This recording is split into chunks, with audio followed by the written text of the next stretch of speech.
Okay, can you say incompetent? I'm remaking this video because after studying a little bit more of the weather stuff, I wanted to clarify it. I wanted to draw a picture. So I brought a picture up of the old farm. Now, let me cover the little stuff out of the way. I just got back from a deposition yesterday, which was discovery. And we found out many things, as Paul Harvey would say, the rest of the story. And Erie Insurance should have known this. Their so-called professional fire investigator never interviewed the witnesses that were there. And Erie's own, these are Erie's witnesses. We're cross-examining. We're deposing Erie's witnesses. So we find out from their own witnesses, yes, the house was full of junk.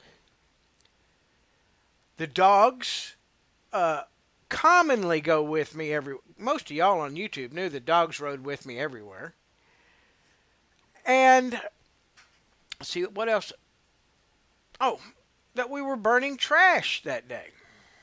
And they were helping me burn trash. So they were putting stuff in the burn barrel too. You know, I had a nice roaring fire going. So there we have an ignition source. Now, their fire investigator should have been able to put two and two together. It shouldn't have been up to me to figure this out years later after seeing his report and then going back to the weather and saying a cold front was going through exactly at the time we did. And when a cold front goes through, the weather shifts back and forth. The wind goes, you know, it starts out in the south and goes west and north and goes back and forth. So, you know, you've seen the weather vanes go back and forth and back and forth. This was happening that day. And a lot of that, when it switches from the south to west to the north, let me put the picture up of the farm so y'all can get a picture. I don't live there anymore, so it doesn't matter. And actually, the house isn't there anymore, so it doesn't matter. Let's see if y'all can see. Okay, my pointer shows up. If you look right here, this was a burn barrel. See where this truck is over here? This was a garage. Now, as you can see from the size of this truck, being 8-foot bed, so about 16 foot long, this burn barrel was approximately 2 truck lengths from the house. We'll give it 40 foot for even numbers. All right. Now, the wind at the beginning of the day was blowing in from the southwest and from the west. Okay, as the fire went through, and the Erie Insurance adjusters thing showed the wind coming out of the north by northwest, which would have been almost right here at this corner, which wouldn't be the burn barrel. But during the time, any weather guy will tell you, it fluctuates. So all that weather would have had to do is been in the process of switching, and then it would have went straight in, burn barrel, garage, burn barrel, garage. You know. Oh, and you know what? I'm going to pull up the fire investigator's fire report, and he says nothing about this. They spent all their time trying to say that I was a liar because the dryer couldn't have caused this fire. The dryer couldn't have done it. Now, I never said it was the dryer. I only said the dryer was running as the air compressor was running. That's all I ever told them. They came up with this big hoopla story that the dryer couldn't have done it. Well, you know what? This right here, along with, let me go to website. Where's the website? Ah, here we go. As you can see, during the day, let me pull up and find out which column we're on here. Temperatures.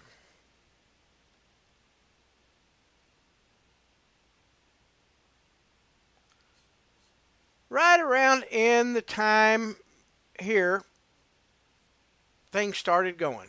Okay, we had south winds, west wind, south-southwest, calm, switching to the north. Now, in my area, I lived in a bowl. So I can't get the Lebanon forecast anymore. This underground W Underground, they only keep the airport stuff back that far in history. They don't keep the local forecast. But where's he at? Where's he at? Oh, wait a minute. Oh, it's down here. Down here. Wrong place, David. Down here. See, this report was made just a few days after the fire. Via the Weather Underground, recorded the weather, indicated air temperature, approximately 56 degrees Fahrenheit. The sky was clear and the winds were out of the northeast at approximately 9.2 miles per hour. All right? So he's saying it was out of the northeast. So that day, a front came through and the wind shifted. And that fire, it wouldn't have been that big a deal for the winds to be shifting all across the north. You know, he's saying it came out of the northeast, all right? But there's no weather vane on this house. And, you know, you had to consider this house was down in the bottom of a valley. I guess you'd call it a valley, the gully, whatever. And it was open to the north and open to the south. And I had hills to my west and hills to my east. So here we are. We have a good clip wind. 9 miles an hour is not a short wind, and it's blowing this way. Now, why? Let's go back to the fire investigators gizmo thing here. Where's it at? Where's it at? It's right here. Why does, through all of this stuff, here, I'm going to slow down and go page by page. Right here, it never says he talked to any of the, he looked at burn damage, burn this, burn that. Never talked to any of the witnesses or nothing. You know, it just says, oh, they used so many gallons of water. He got all this percentages and times and dwellings and all this wonderful stuff, but never talked to any of the witnesses. That we were burning trash on the north side of that house. What this is they were looking at some reason to deny the claim.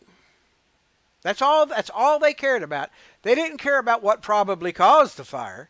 They cared about, oh, what can we get to deny it?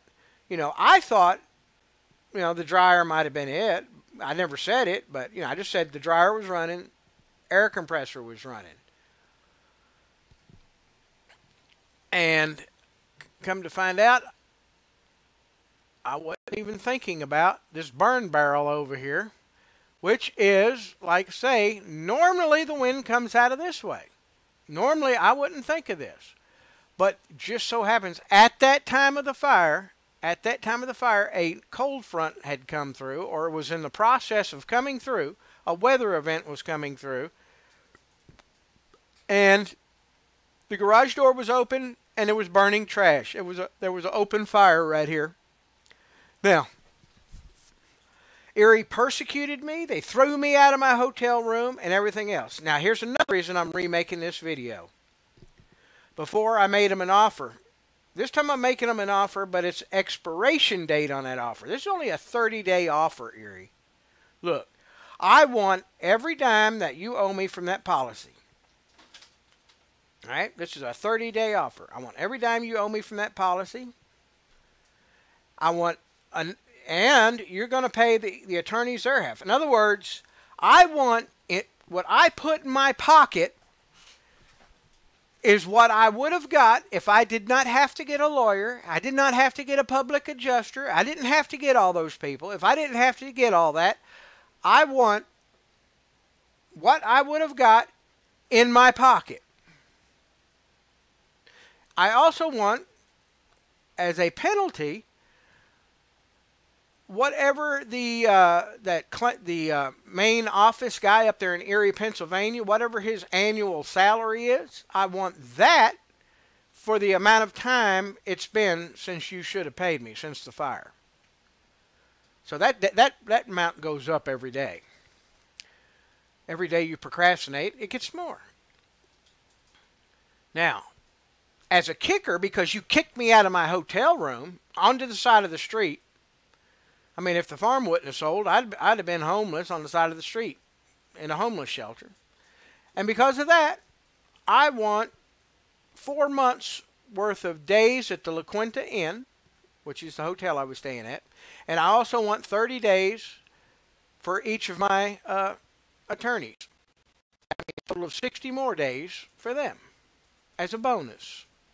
So, in effect, I want in my pocket, what you owe me at the very minimum. If I didn't have to hire anybody else to watch your butt. If you didn't slander me and all that stuff, if you would have paid on time, you know what the weird part is? What did that switch out for?